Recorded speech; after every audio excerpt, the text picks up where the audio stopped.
美军航母的战力到底有多恐怖，你或许一无所知。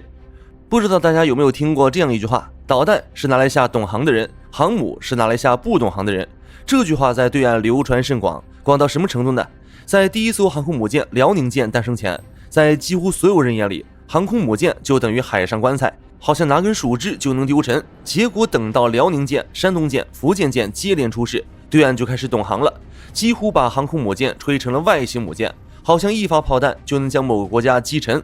但其实无论是盲目的贬低还是极端的吹捧，都远远不是懂行的表现，因为他们从未真正了解过，也未曾在实战中面对过现代海战中真正令人窒息的怪物——美国海军的核动力超级航母家族。我们不妨来看一组极其恐怖甚至让人感到绝望的数据。如果排除掉排水量较小且完全除役的护航航母，从第一艘运煤舰朱比特号改造而成的兰利号开始，算上已经服役、退役，再到正在船坞里计划和建设中的航空母舰，美国历史上的主力航母总数量已经达到了令人发指的83艘。这不仅仅是一个数字，它更是用无数次惨烈的海战以及数万亿美元的试错成本堆砌出来的深厚底蕴。特别是 CVA-58 之后的航母，几乎全部属于满载排水量超过75000吨的超级航空母舰范畴。而在 CVN-65 和 CVN-68 之后，美国的主力航母则全面跨入了核动力级别。也就是说，当别的国家花了几千亿美金，倾尽几代人的心血去艰难研发、摸索舰载机起降技术，到现在都还没能造出一艘真正意义上的弹射型核动力母舰时，这种代表着人类军事史上最可怕的终极兵器，在美国海军的港口里却多得快要塞不下。那么，美军航母的真实战力到底有多强？他们凭什么能纵横全球四大洋半个多世纪？如今美军最强的航母又到底是哪一艘？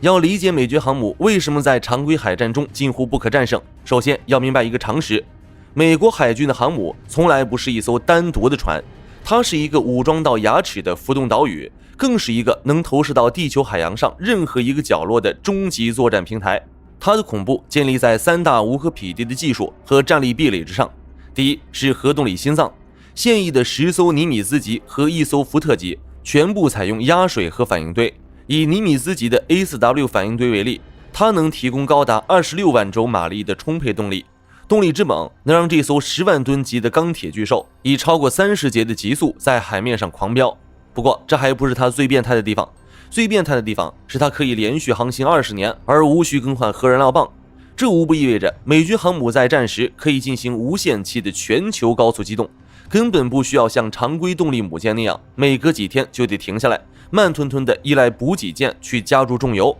在现代海战中，机动性就是生存率，速度就是战斗力。拥有极致的机动性和速度，别人拿什么跟他打？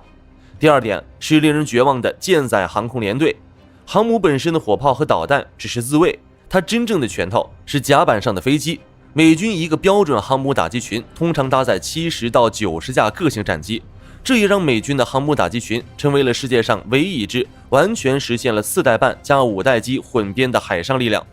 我们来看看这些超级战机们。超级大黄蜂挂载海量精确制导弹药进行洗地，是干脏活累活的主力。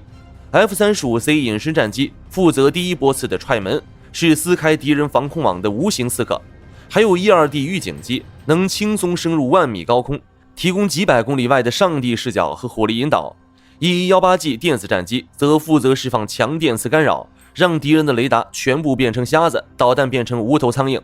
毫不夸张地说，单单是一艘美军航母上的空中打击力量，其综合作战效能就足以在48小时内彻底摧毁全球80%以上中等国家的全部空军和防空体系。当然，最可怕的是第三点，密不透风的航母护卫网。那些整天叫嚣着用高超音速导弹一发入魂打航母的人，根本不明白要突破美军的防线有多难。由提康德罗加级巡洋舰和伯克级驱逐舰组成的护航编队，搭载了全球最成熟、经历过海量实战检验的宙斯盾作战系统。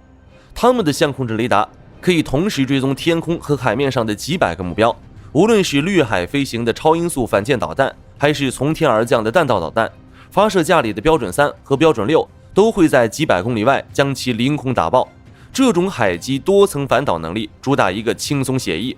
那么，有了如此强大的火力，美军的海上怪物又是如何进行全球部署的呢？拥有了绝对的武力，美军是如何使用它们的？答案很简单，全球部署，24小时的战备威慑。大家都知道，美军将全球划分为了6大责任区，正在服役的11艘核动力航母，就像是地缘政治棋盘上最灵活的车，随时准备封杀对手的将。当中东局势因为伊朗或也门胡塞武装的异动而紧绷时，艾森豪威尔号或福特号便立刻切入地中海或波斯湾，犹如一座大山压在中东上空，震慑任何试图扩大冲突的势力。当印太地区的竞争日益激烈时，美军便常年保持至少1到2艘航母在西太平洋和南海前沿巡夜，展示航行自由的硬实力。而面对俄罗斯在东欧的压力，航母打击群也能够会适时北上，深入挪威海或北海，与北约盟国举行大规模实兵演习。这种不论何时何地，只要总统下令就能在几小时内把炸弹扔到你头上的能力，正是美国主导国际秩序的终极底牌。航母开到哪里，美国的边境线就延伸到哪里。看到这，我想问大家一个问题，在美军10多艘战力卓著的航母中，哪艘才是真正的王者？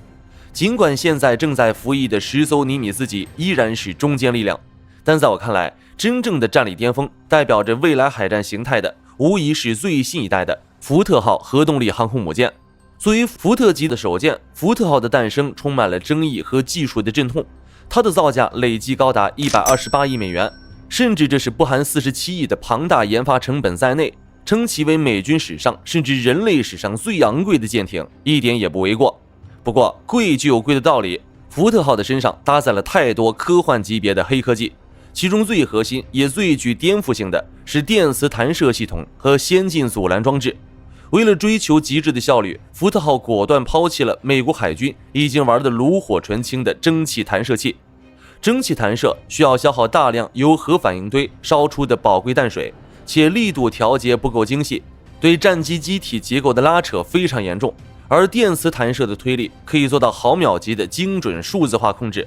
无论是满载30多吨弹药的 F-35C， 还是重量只有几吨的 MQ-25 无人加油机， EMALS 都能输出最完美的平滑加速曲线，配合全新设计的飞行甲板、后置缩小的隐身舰岛以及革命性的先进武器升降机，福特号的舰载机日最高出击率理论上被拔高到了惊人的220架次。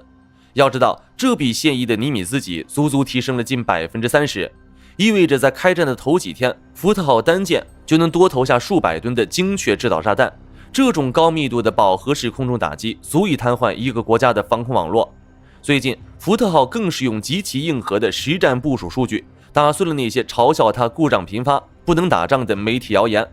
根据美国海军学会新闻网统计，福特号在海外的部署时间已达到恐怖的295天，这直接打破了越战后美军航母最长部署天数的历史记录。它先是从地中海转战加勒比海，参与了针对马杜罗的速通行动，随后随着中东局势升级，又杀回中东，参与军事威慑和实战打击。虽然中途因为舰上洗衣间发生火灾这种尴尬的后勤事故，被迫前往克罗地亚斯普利特港进行短期维修，但海军作战副部长基尔比在参议院听证会上明确表示，福特号的这次部署时间甚至可能会长达11个月。这种在高压环境下近乎变态的持续作战和威慑能力，证明了这艘福特级首舰正在迅速走向成熟。那些在部署中暴露出的问题，正是美军所需要的宝贵极限数据。福特号的强大有目共睹，这时候应该有不少朋友问，福特号还有对手吗？有的朋友，接下来这艘母舰甚至被誉为超越福特号的存在，它就是 CVN-79 肯尼迪号。如果说福特号是探路的小白鼠，替美军踩平了所有新技术的坑，那么2号舰肯尼迪号就是站在巨人肩膀上的科技完全体。在今年2月4日，负责建造的纽波特纽斯造船厂传来捷报，肯尼迪号已经成功完成了其极其关键的船厂试航。这也意味着这艘2011年就切割首块钢板的巨舰，历经10余年的打磨，终于驶向了大洋。虽然因为供应链和技术政策调整，它的交付时间从原定的2018年一路推迟到了预计的2027年3月，但好事多磨，造船厂的发言人透露了一个很振奋的细节：肯尼迪号在建造过程中充分吸收并利用了首舰福特号在早期试航和部署中暴露出的所有经验教训。也就是说，肯尼迪号一旦服役，其电磁弹射、阻拦系统以及武器升降机的可靠性将大幅跃升，它将直接跳过漫长的磨合期，迅速形成毁灭性的战斗力。根据美国海军的环评文件显示，预计在2029年，肯尼迪号将正式部署到华盛顿州的基萨普布雷默顿海军基地，替换一艘老旧的尼米兹级。届时，美国海军将实现一个极其恐怖的战略布局，在大西洋和太平洋的西海岸各部署一艘具备最高出击率的新型福特级航母。福特级的恐怖之处不仅在于现有的战力，更在于它为未来50年预留战力潜力。它搭载的2座全新 AEB 压水核反应堆，发电能力比尼米兹级提升了近3倍。这海量溢出的电力储备是为了未来加装高能固态激光防御武器、高功率微波武器，甚至电磁轨道炮准备的。当其他国家的航母还在为省电而精打细算时，殊不知福特级早已准备跨入定向能武器的科幻时代。当然，美军几十年的军事底蕴并不只局限于只能造出2艘福特级航母。在纽伯特纽斯造船厂那巨大的干船坞里，更多的超级猛兽正在孕育。福特级3号舰企业号和4号舰多里斯米勒号正处于紧锣密鼓的建造阶段。据说美国海军甚至还计划未来总共建造10艘福特级航母，他们将以1对1的比例彻底替换掉现役的尼米兹级舰队，并使其服役期达50年，即让美国海军继续纵横全球半个世纪。